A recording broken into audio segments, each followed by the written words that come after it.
Bienvenidos a este segundo vídeo. En este caso nos vamos a centrar en cuál es el concepto de los costes y cuáles son las magnitudes que lo integran, esos costes.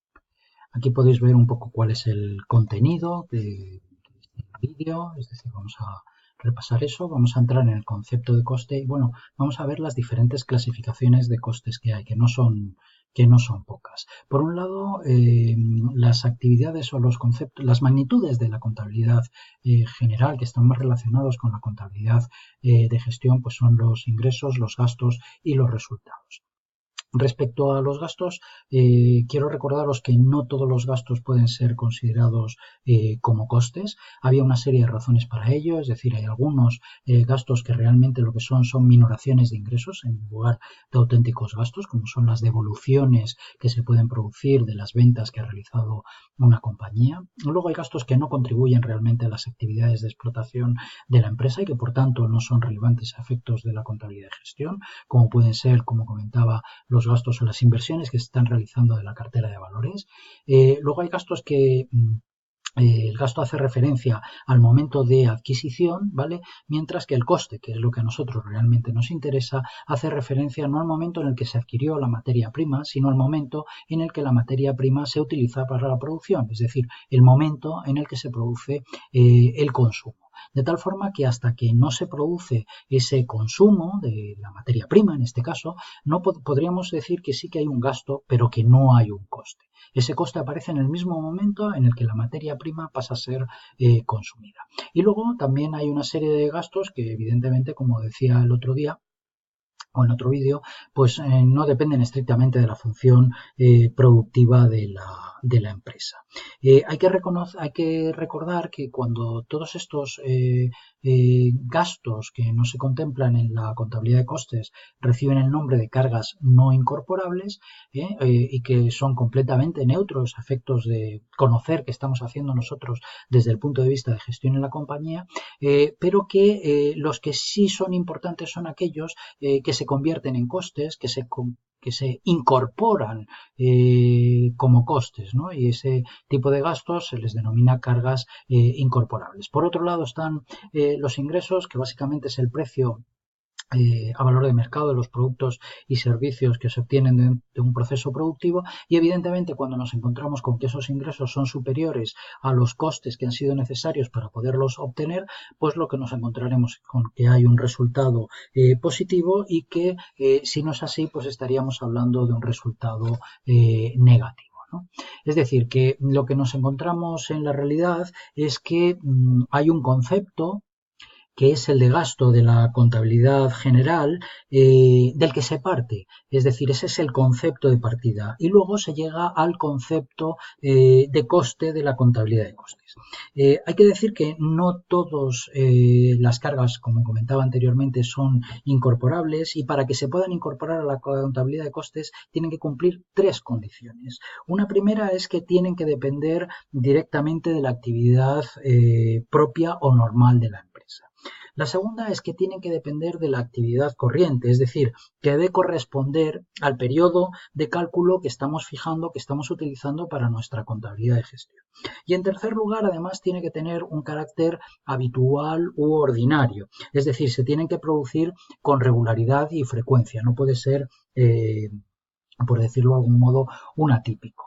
Lo que nos encontramos es, en el caso de la contabilidad de general, de una serie de cargas que se periodifican, ¿vale? Y las cargas que son realmente incorporables son las que se incorporan como costes en la contabilidad de costes. Con lo cual, las cargas incorporadas en la contabilidad de costes, en la contabilidad de gestión, serían las cargas de la contabilidad general a las que hay que quitar las cargas de la contabilidad general que no son incorporables, y a ellos habría que añadir las cargas supletorias. Ya recordemos que existen un conjunto de cargas supletorias, como podría ser, por ejemplo, la remuneración de los capitales propios, a la que nos hemos referido en algún otro vídeo, o incluso la remuneración no explícita, no económica, que debería percibir el empresario de la propia compañía.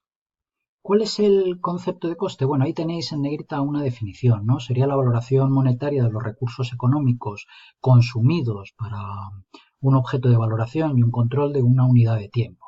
Es decir, valor monetario de los factores consumidos en el proceso de producción, dado un determinado periodo de tiempo que estemos considerando dentro de nuestra contabilidad de gestión.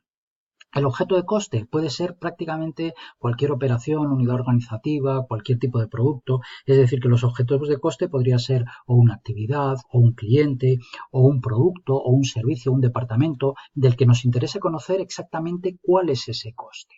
¿Vale? Dentro de estos últimos hay que decir que evidentemente lo más habitual es que estén los factores de producción, que se utilizan como elementos que entran dentro del proceso de producción, y dentro de estos factores de producción que entran dentro del proceso de producción podríamos decir que hay de dos tipos, ¿no? Unos que serían más de tipo limitativo, es decir, que la cuantía está disponible y no puede variar a corto plazo. Evidentemente, este es el caso, por ejemplo, de las instalaciones o de la existencia de empleados totalmente especializados, etcétera.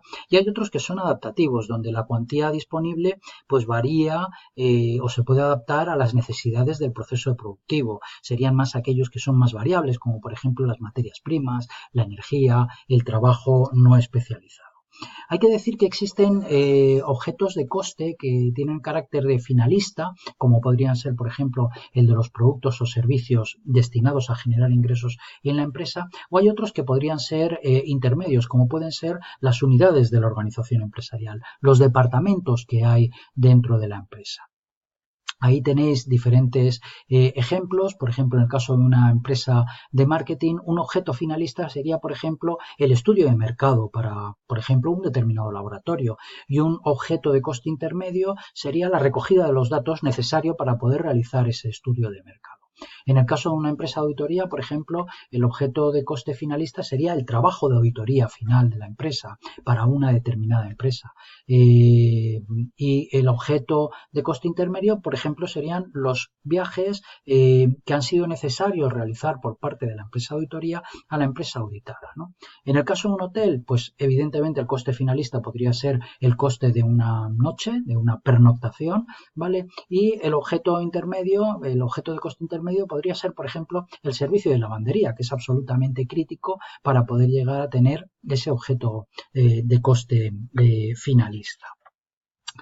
Bien, para conocer el coste es necesario, evidentemente, cuantificar los factores productivos que hay que utilizar, es decir, tanto las materias primas como las horas de trabajo, como los suministros. Por eso es importante medir dos magnitudes distintas, lo que es la cantidad física empleada de cada factor, es decir, cuántos kilovatios hora se están consumiendo, que sería la magnitud técnica, y la otra sería la magnitud económica, es decir, cuánto nos cuesta el kilovatio hora.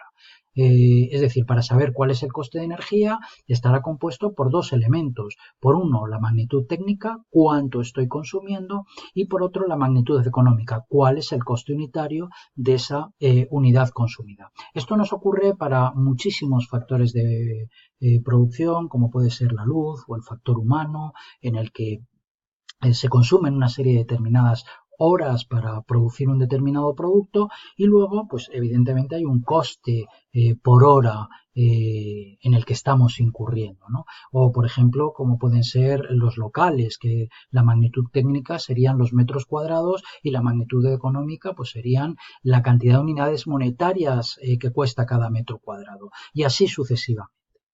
Esto además es muy importante porque cuando estamos utilizando toda esta información de la contabilidad de costes de estos factores productivos para poder tomar decisiones, es importante saber por qué razón los costes son los que son, es decir, por qué estamos gastando tal cantidad de euros en luz.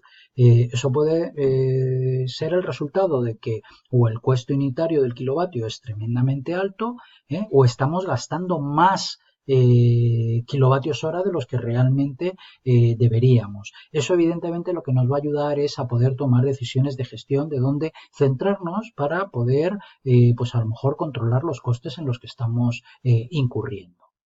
¿Por qué es tan importante conocer exactamente los costes de todo? Bueno, pues las finalidades pueden ser muy diferentes, ¿no? Aquí tenéis algunos ejemplos. Por ejemplo, en el caso de una empresa de marketing podría ser determinar el precio de venta de un estudio, o en el caso de un hotel saber si nos interesa mantener la actual subcontrata del servicio de lavandería o nos interesa cambiarlo. En un centro de enseñanza puede servir, por ejemplo, para promocionar el curso para el trimestre siguiente.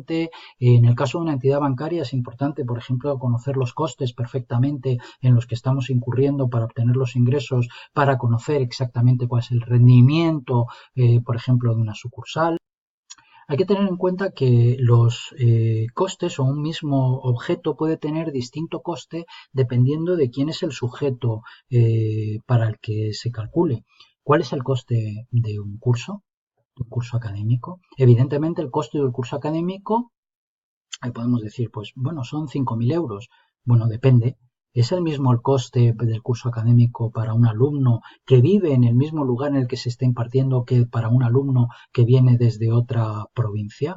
Evidentemente no. Lo cierto es que los costes no son una cifra única y exacta, porque para empezar, es decir, no son una magnitud cierta y única, porque esta va a depender de una serie de decisiones subjetivas, como esta que os estaba comentando, ¿no? Es decir, quién es para el que estamos calculando el coste. Hay que decir que, por tanto, no es una cifra única y exacta, que hay diferentes condicionantes. Estos condicionantes aparecen un poquito aquí, ¿no? Es decir, algunos son quién es el sujeto del coste, como se estaba comentando anteriormente, cuál es la finalidad del coste, es decir, va a depender de a qué lo estoy aplicando, ¿no? Porque va a ser una cosa u otra. ¿Cuál es la medida, ¿no? Es decir, un ejemplo en este sentido podría ser, por ejemplo, la porción de vida útil que realmente se está consumiendo en la medida que se esté utilizando un determinado inmovilizado, o cuál es la valoración que se puede realizar de los diferentes consumos, que puede ser muy distinta dependiendo de si el criterio que se está aplicando en el consumo de las materias primas se está utilizando el criterio de coste medio ponderado o el criterio FIFO o el criterio LIFO, o incluso cuál es el criterio de imputación de los costes indirectos, es decir, cómo estoy distribuyendo los costes indirectos entre las diferentes actividades. En definitiva, no es una cifra única y exacta. Esto no quiere decir que sea arbitraria, sino que es subjetiva, y esa subjetividad depende de quién es el que está haciendo la gestión de costes, o quién está tomando las decisiones, o cuál es la finalidad de esa contabilidad. En cuanto a la clasificación de costes, existen muchos criterios de clasificación de costes. Se puede hacer una clasificación en función de la asignación, de si se pueden asignar de forma más o menos inmediata al objeto del coste, y aquí podríamos distinguir entre costes directos y costes indirectos. Otro de los criterios sería en función de las variaciones al nivel de actividad, es decir, si los costes en la medida que aumenta o reduce la actividad continúan fijos o son variables. También depende del momento de cálculo al que estemos utilizando. Podríamos hablar de costes históricos, en el caso de que estemos hablando de una información de carácter retrospectivo, o de costes estándar, que también a veces se denominan costes previstos, es decir, que tienen un carácter prospectivo, se calculan ex ante al proceso productivo. Otro tipo de criterios serían en función de la afectación temporal o al cálculo del resultado. Podríamos aquí distinguir entre costes inventariables y no inventariables, incluso en función de la decisión o de la autonomía del decisor, es decir, que habría costes que realmente son controlables por parte del responsable del centro al que se están imputando, pero también podríamos considerar que hay costes que no son controlables en función de la actuación de ese responsable al que se están imputando. En las siguientes transparencias lo que vamos a ir es detallando un poquito más o conociendo más en profundidad todas estas clasificaciones de costes que se pueden utilizar y que son fundamentales a efectos de los diferentes criterios de contabilidad de costes, los diferentes modelos de contabilidad de gestión que se pueden utilizar dentro del mundo de la gestión empresarial.